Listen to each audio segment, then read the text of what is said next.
na menu anomon people for ne Dankwa Institute for any test confo a moma ko university a madwene emuda ho, and one would have expected say you would do logical reasoning and critical thinking when things are presented to you. No, unfortunately, because we have become too political in thinking in this country, yentimi nya logical reasoning. Ya di asam to wa ya boy and some sa ubisom sa sama Dr Bawumiah kai, how does it affect the economy? I'm say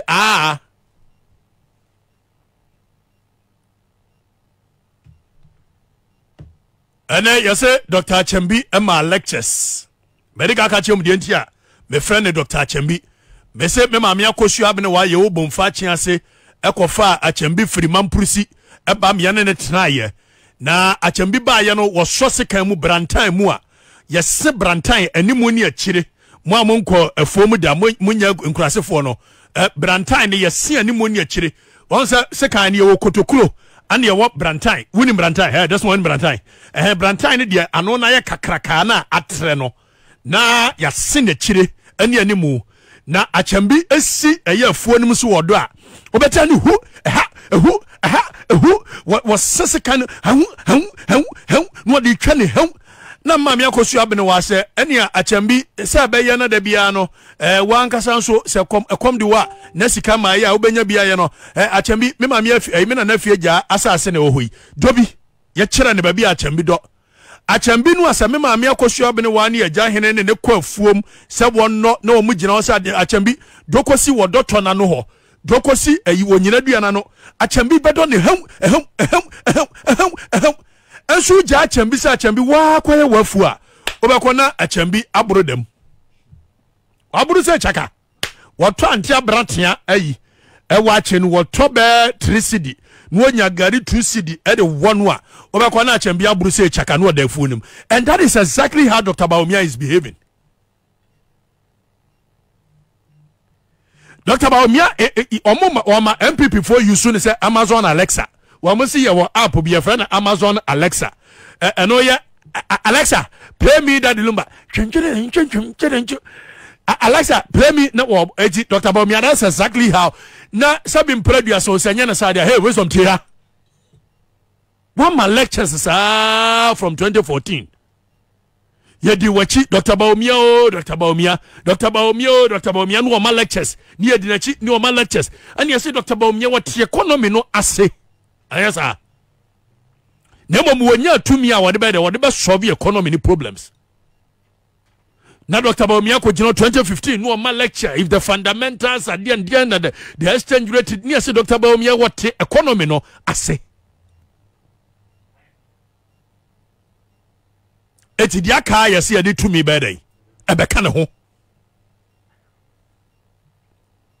Eti yanyina ye dinachi me amfaso dokochwa krabua kota chini konfo suhum na ye namu ni atiasim mama Dr. Bawumiah mu ya na beba mu ya na beba ni adi akire ni atiasim ye se Dr. Bawumiah tie economy no ase said wo si ma lectures die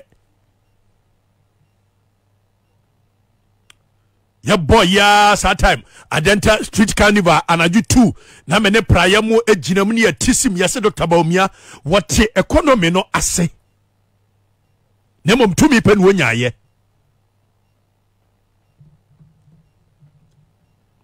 Dr. Bawumiah say hey the credit ratings mudi ne ho awan no nyina no Dr. Bawumiah dwoma ma ne kwasi misata one betimi a cookie figures and said omope name credit ratings Moody's ne ho awan they will expose you. Near say Dr. Bawumiah what economy no ase to me penaka. Dr. Bawumiah say your mama say the fundamentals of the economy is strong, but you can do all the propaganda you want. If the fundamentals are weak, the exchange rate near say Dr. Bawumiah wa Bank of Ghana as deputy governor what the economy no ase it ever to me nyadai en kana ho yes sir hey yes sir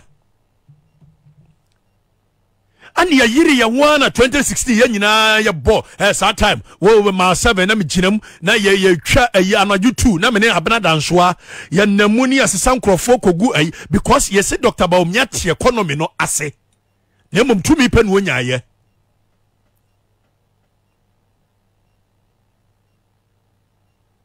afa yetiwa nyane mi nchadia 2016 yakofa ayi na Dr Bawumiah wuti economy ase unim lectures yi nyina ama na ya ma otumi aka ho a oda sore ya ase me say ko ma lectures ye banyere hey avante lectures ye banyere unim lectures bi a ukọ cabinet meeting sa lectures ni ye hia ne cabinet meeting ho ananya ho ne hia no hey kanti ha NDC for there say wo mo no angasa communication strategy bi en ho mo eti da bia no matena na Dr Bawumiah set agenda Dankwa Institute set agenda we wo de hwe wo chena wo NDC for instead so mbe focus na wo ma Ghana fo no a wo mo kire wo mo Ghana fo na te malata Ghana fo na te kotokraba wo mo tete chima market wo mo tikejetia central market wo mo ti agbogloshi wo mo ti kantamanto wo mo ti abosuo kan wo mo ton nyoma ayento ne wo mo ka o masem ne ade e-levy atutu bottom akromfo levy abai NDC for no beti asim ombe ansa Dr Bawumiah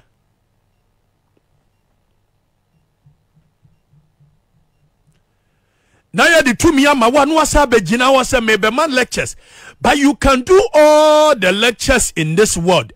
Sabi you say economy ye better and not be lectures they talk amo. It be pocket they talk. Hey. I don't hear them come. Oba ye wash share economy ni year. Na jo ma dollar no at 4.2. Oba ye influence ni dollar ne da 7.5. Last 3 weeks kwad ye could do 8.2. And I'm injected $2 billion into the economy. So $2 million into the economy. So obviously I'm an above form.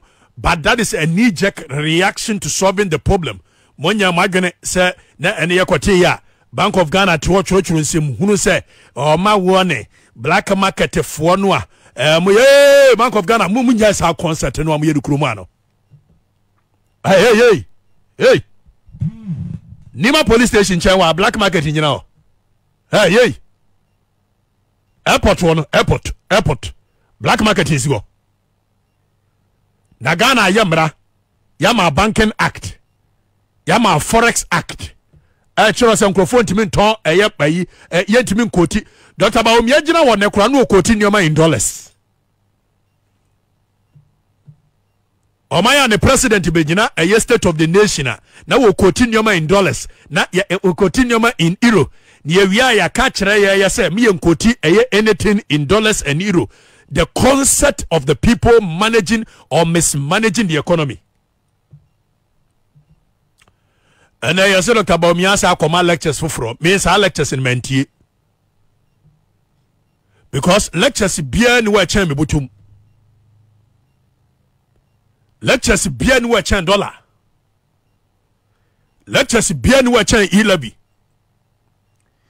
So when you lectures ma oko cabinet meeting eso okura ya mankasa kenoforia tabulu sa oko cabinet meeting a lectures no a woni ma no na wo de akwa ya adwuma na dwomfo ne ko eye China nioma boa ye form mo lectures no a Dr Bawumiah ni ma no se ye kokra nioma fra brocher ba ye ntimi nyi sabi o lecture bia ni wa e chen se last year me ko fa cars 6 by me boka 480,000 Ghana cedi. Sa 480,000 Ghana cedi no and there's some kasa me de kokra kasa ba entimi nkra trema lectures be on channel.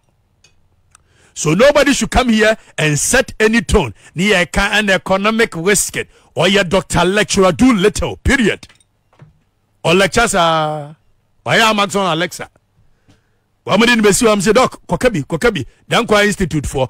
But you see clearly the MPP has no respect for Dr Bawumiah and one kasansu enim ne worth intino the MPP usually be Dr Bawumiah over the years has not even realized that the MPP led by Dankwa Institute and Gabio Chenako only uses him as a bullet receiver for another Dankwa Kufado. Hey MPP Dr Bawumiah o ma shade abon say ana ye whisked omoboa Gabi Ocheda kona create some mindset no.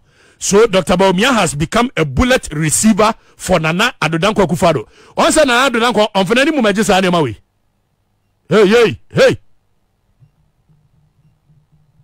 No, omashada. Now wamu bana so economic risk. Na sabi mpredua sanka obi a ope eye president yadie. Nana Akufo-Addo ope president yadie na won sori mbegina won tutu nanum to saw. Anka MPP war eye agwempa for Dr Bawumiah ho a they would have shielded him from the bullets that will come from all this nonsense being told has been told.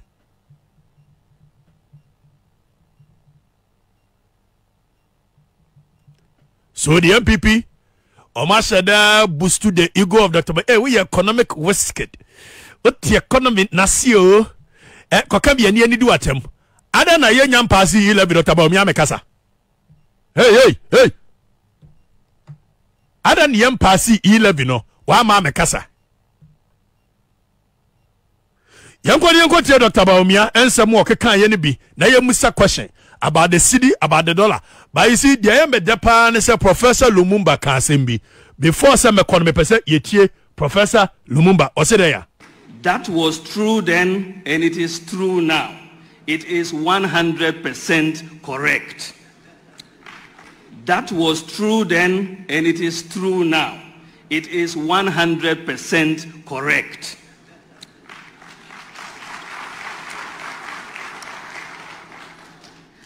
So if the fundamentals are weak, the exchange rate will expose you. But it is warped logic to jump from that to a conclusion that if there is depreciation in their currency, then the fundamentals must be weak. Wait, sir, are you possible? What can I can say? Alanchere matemo to side wana almost Omoko head the mono almost no more that guana them no cano. Also, if the fundamentals are weak, the exchange rate will expose you. Now, as I but that is a warped or some cranwa on Shadan you know one son waka. Some account say MPP before Gabi Ocheda Kwashada Dr Bawumiah Amazon Alexa were born in some anu akwana okabi. Unim lectures afako cabinet meeting. Yenjeno. Permanente. It is very warped logic. If the fundamentals are weak, the exchange rate will expose you. But if the exchange rate moves, you cannot jump to that conclusion that the fundamentals are weak. That defies logic.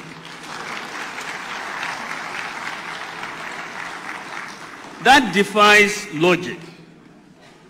There could be other external factors causing the exchange rate depreciation.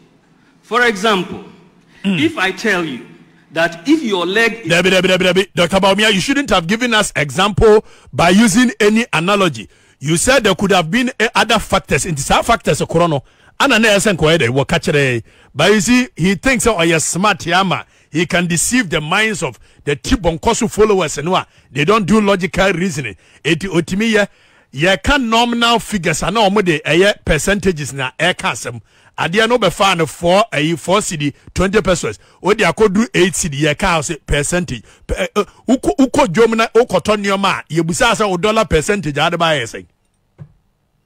Ana ye busa say sika do say na say first na joma ama time ye the 460,000 ye can say 46,000 Ghana cedi and nya $10,000 and they had the 75,000 Ghana cedi and they had $10,000. Don't come and talk to me about any percentage, but talk to me about nominal figures. If I tell you that if your leg is broken, you are going to be unable to walk. Then I'm somewhere and somebody comes to tell me, this person is unable to walk. Can I just conclude that their leg must be broken?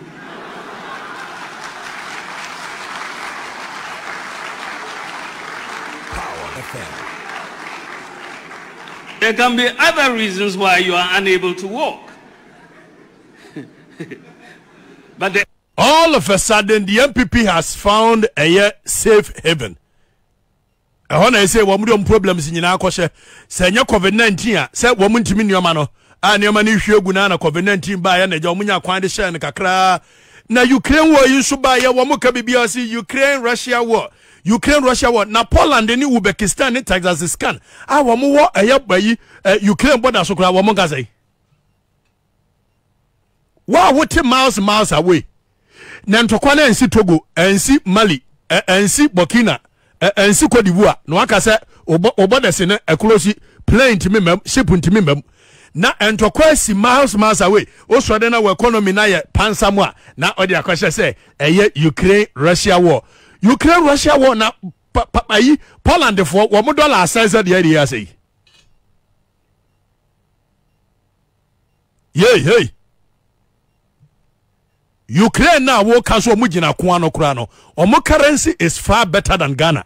The whole world, apart from Russia economy and their currency, Ghana is the second worst currency against the dollar in this world. The whole world. Ukraine na the bomb to omo pempem no kura no. Wo mo manage omo economy ye mo economy no. Wo mo sika no ho odin chen ye sika.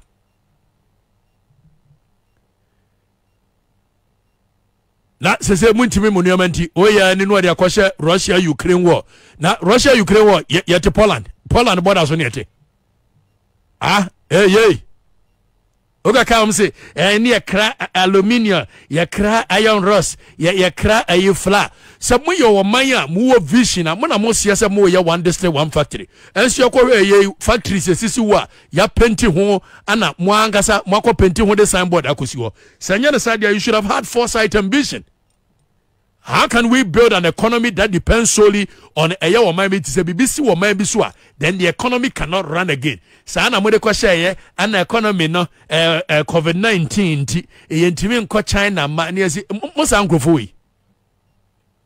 Bobio NDC logic will insist in the face of contrary evidence that since you cannot walk then it must mean your leg must be broken. In 2014, the exchange rate depreciated by 31.3%. The fiscal... After 8 years that they had in office, in government, to demonstrate their prowess in managing this country and managing the economy, after 8 years, what did they leave us with? They left us with declining agriculture, declining industry, interest rates were high, inflation was high. In fact, if you look at the data... Dr. Bawumiah, and someone who can't wait, well, lectures in our mind. I'm not interested in those lectures. After 8 years of John Dramani Mahama's government, they left us with a declining economy. And is the economy a declining? The answer is a big yes. They left us with a declining agriculture. And then ye cra body ye free Cote d'Ivoire eba ye cra move free baby Cote d'Ivoire ba and then mona mosie sloganeering planting for food and jobs and so enkosi hwe ye busa Dr Bawumiah say currently what is the state of the economy and agriculture? It's not lectures we na uma ya na unkura to me satam ni abetimi age lectures atum and they ukura to me ukwa cabinet moko retreat ekwa we want you to give those lectures to the cabinet. Let the people feel it. Don't come and give your lectures back to us. Yeah, the lectures in here. As you benya MPP media surrogate and the NDC Tibon Kosu communicators. No makotna ama sankrofone to two mano say na Dr. Bawumiah sem no kai no unu say NDC must not sit down for Dr. Bawumiah to set the tone for them. Communication, if they set the tone, you will have to answer. Now you are in opposition.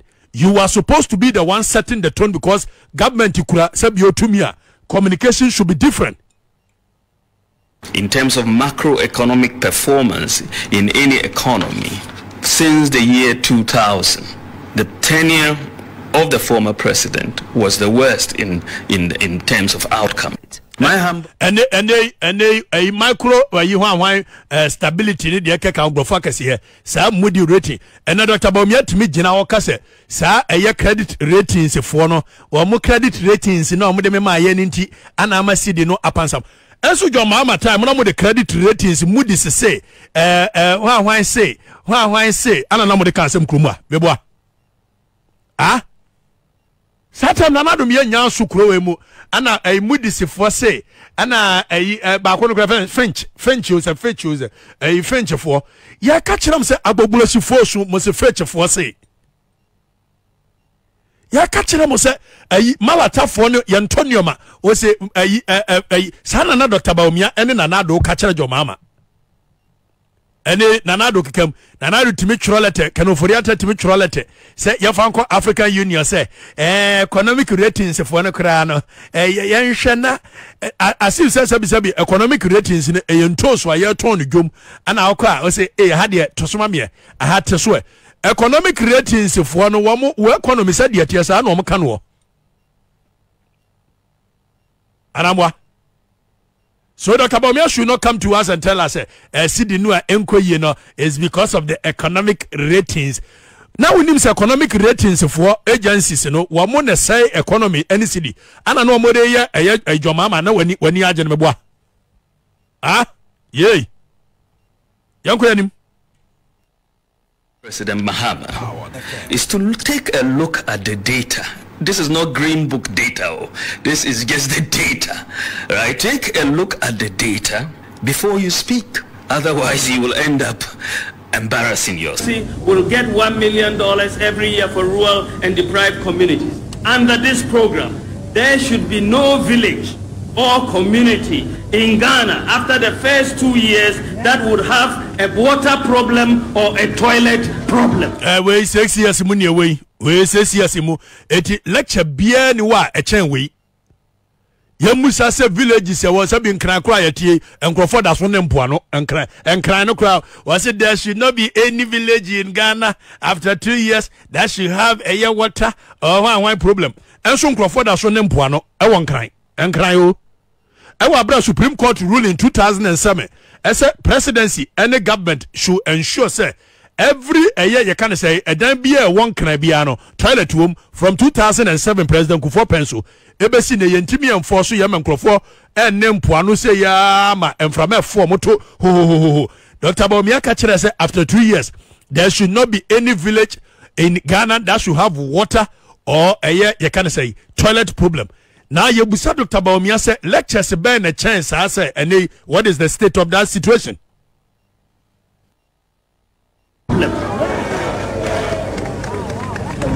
There should be no village or community. Economic crisis is everywhere.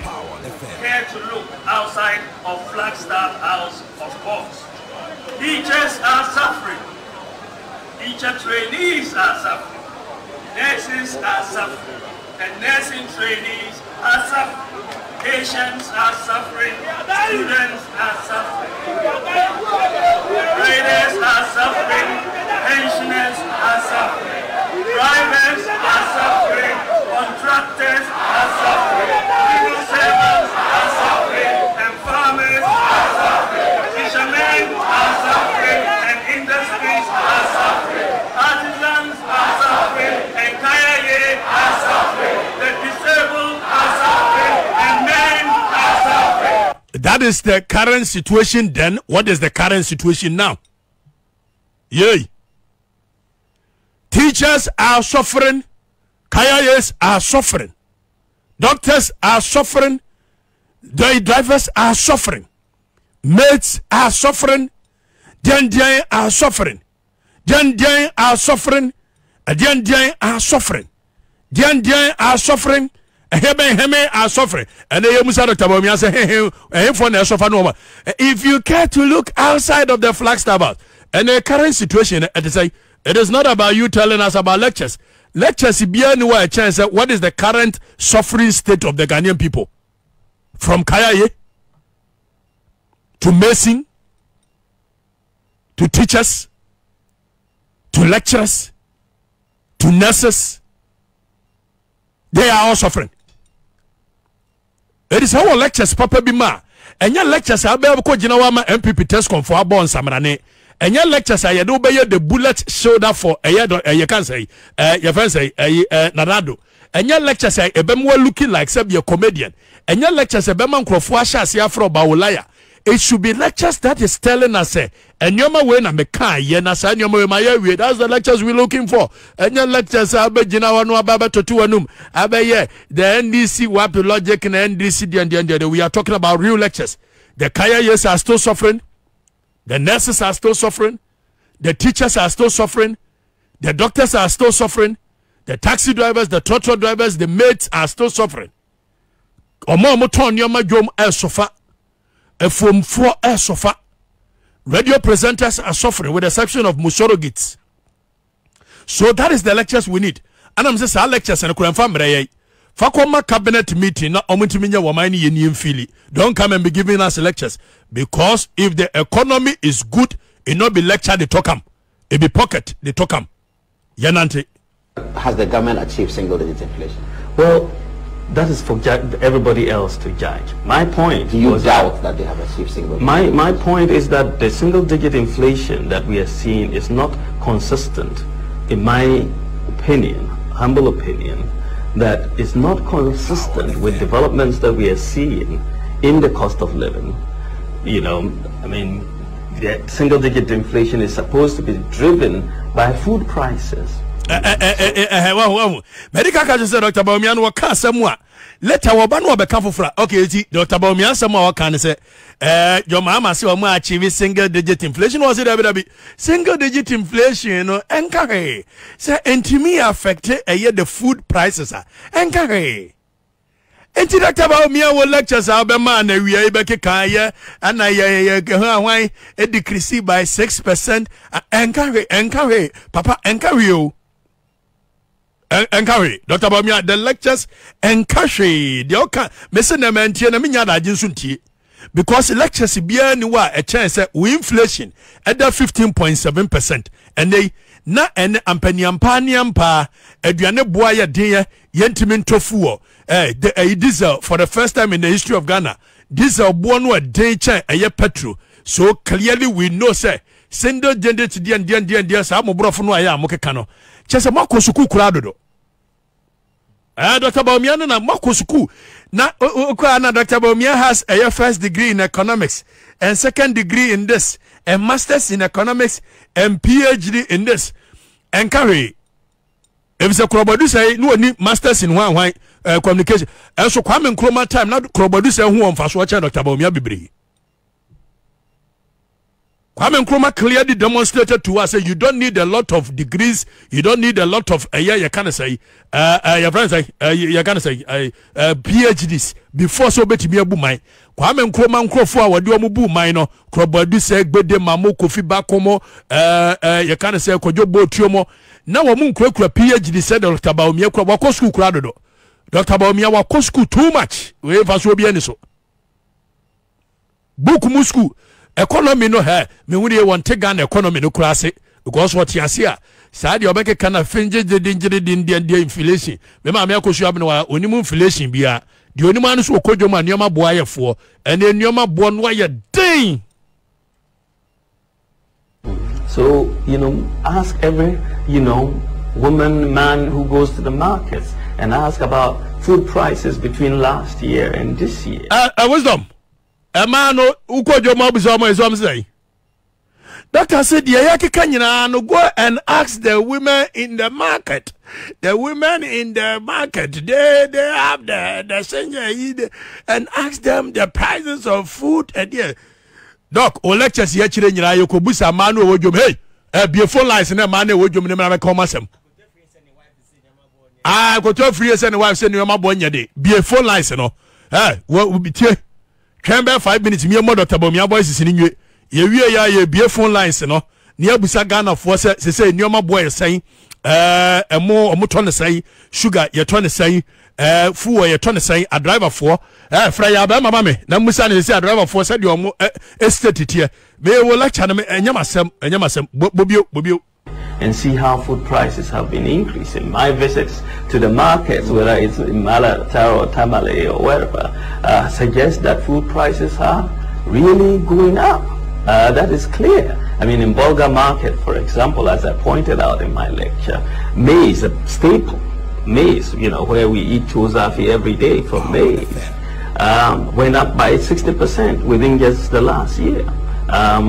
More than 100% in Accra. I mean, you know, so the point is that when you look at the cost of living, you know, the benefits of a single-digit inflation rate doesn't seem reflected in the cost of living. The Ghana cedi has obtained the dubious distinction of being the weakest performing currency in Africa at this point in time. Now, we know in Africa, during John Mohammed's time, and African crowd, the whole world, we use Russia for rubles in everywhere. Ghana cedi is the worst performing currency in the whole of the world. And John Mohammed time now, the whole of Africa.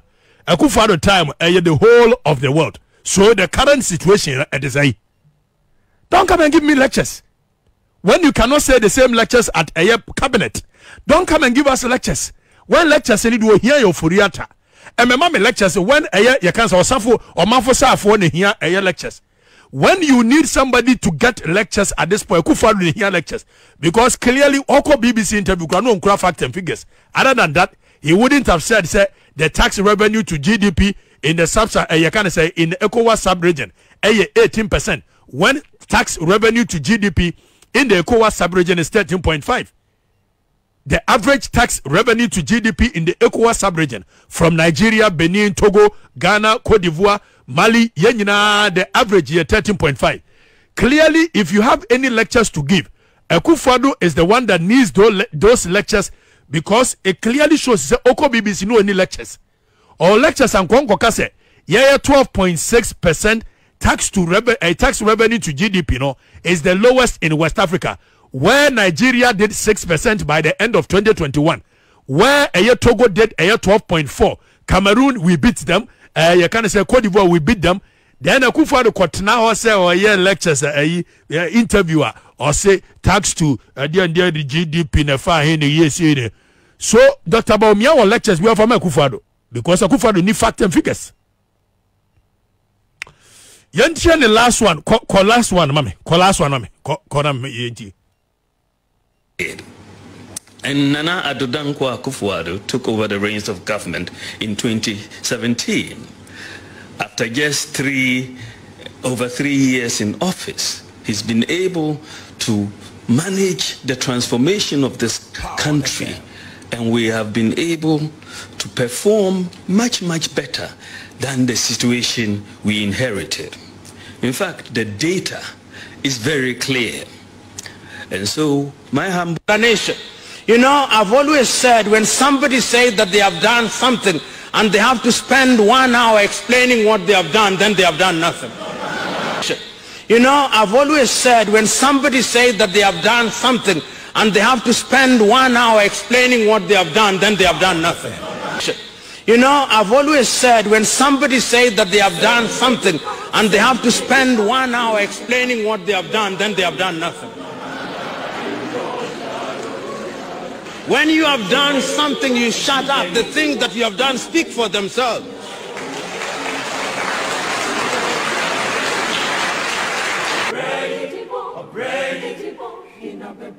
Miara o miara enyo biara o mia yankwa o mano so na me ya be ma entimfiri o yaw ya kwaba yawe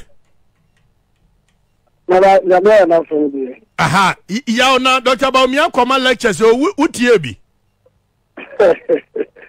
nada ga imagine o se na yimri ka o de bo ri ma yesa ya tin san ka Ghana for ko ni beji wa che how we nada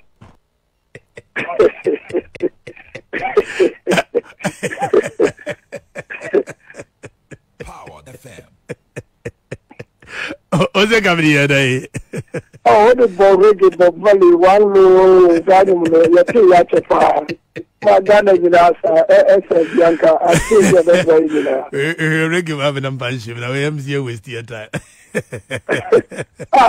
and the papa gina wa other than it is a Sudan down things from but who say on carry. On other is it I sit down dance so that means I want to today we are there dance. Power FM. I just had no quiet today.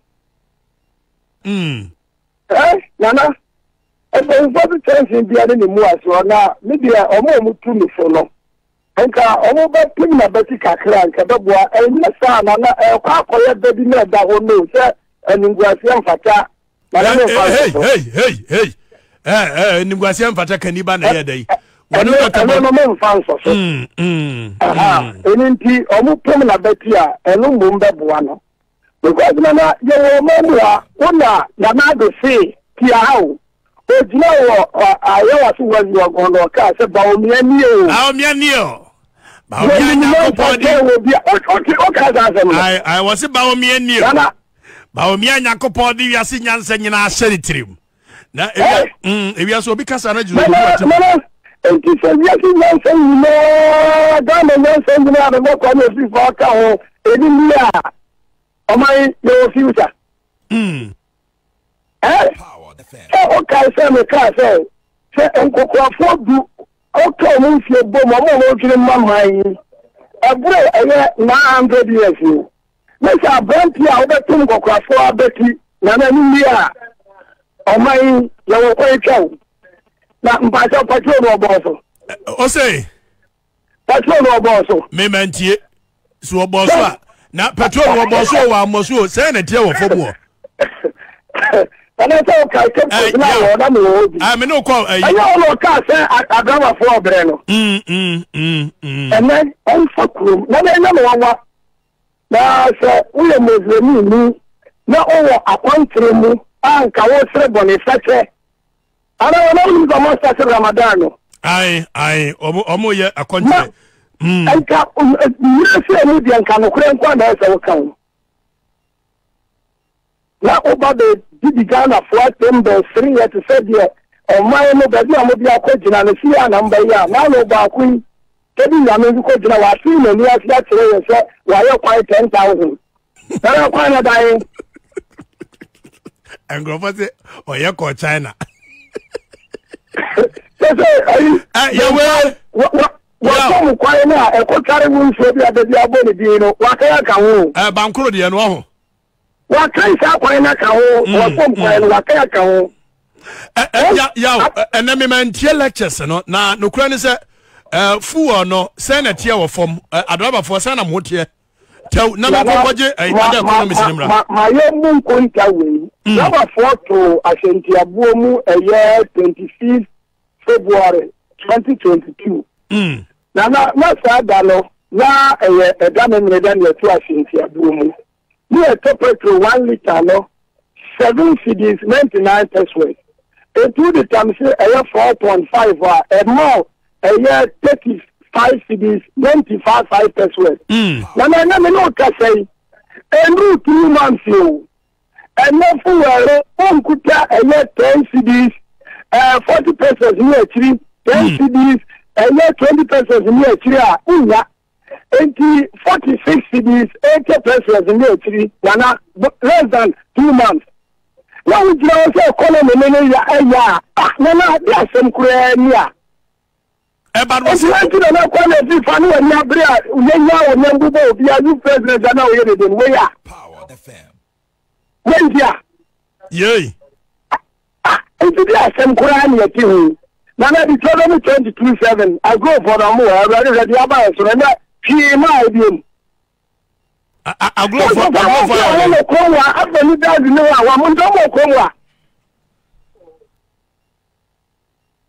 ya first mama na manko formula e me ko masem first mama me da say ya ba ma two driver me so me da say a taxi driver for ana kasa ye no e say be pese wo ba entwantro ba bia wo ye adwuma Dr Bawumiah ma lectures ne me minim lectures bia de minim an say manfo no ukodwomu a say na fu otie say na oil tie say na motie oba be kan se de tie se Dr Bawumiah lectures no utin wo botomu a eno an no wantin wo botom na se kasa tenten a se de Dr Lumumba e ka ye no o say if you have to yanko eno no 0208 984 166 0208 984 166 and 0500 000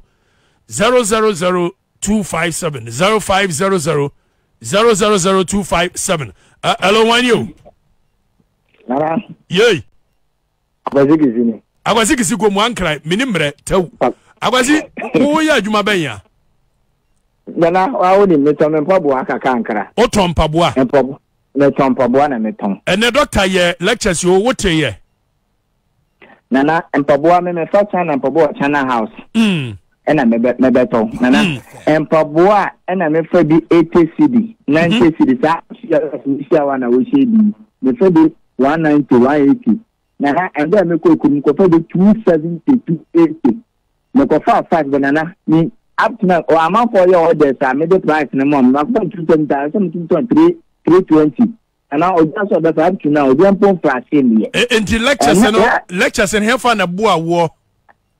Lectures in Nana, never man, I say, obey the chance, so because I don't know, say, you to book as a brigade, or bar, in showing your supplement 3 weeks, may you see that. By your comment to get your cotton shoe, 100 make I get on 40 last week. Okay,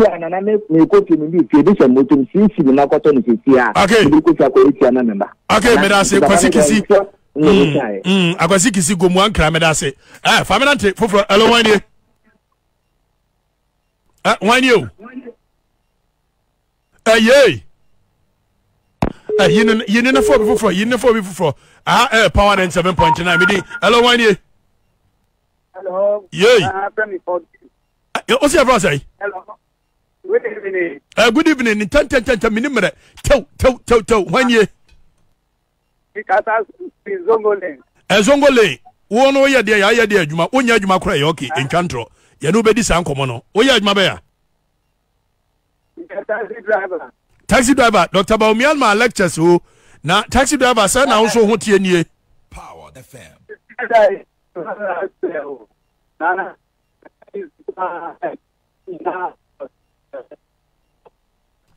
Wisdom.